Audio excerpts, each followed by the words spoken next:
Nananawagan naman ang Malacanang sa mga lokal na pamahalaan na tiyaking ang mga establishmento ay sumusunod sa safety standards. Kasunod dyan ng naging pagtama ng magnitude 7.7 na lindol sa Myanmar, dahilan para umakyat sa higit 1,600 ang bilang na mga nasawi.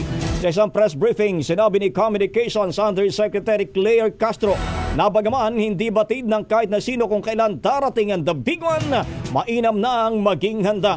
Kasabay niyan ay hinihiling niya sa mga local government units na magsagawa ng inspeksyon at maging mahigpit sa pagbibigay ng permit sa pagpapagawa ng gusali na posibleng hindi matibay.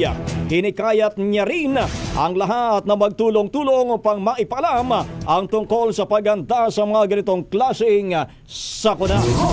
Ang bahaging ito ay hatid sa atin ng Standout ES4 Capsule. Simulang tuparin ang pangarap ng iyong anak. And starting now,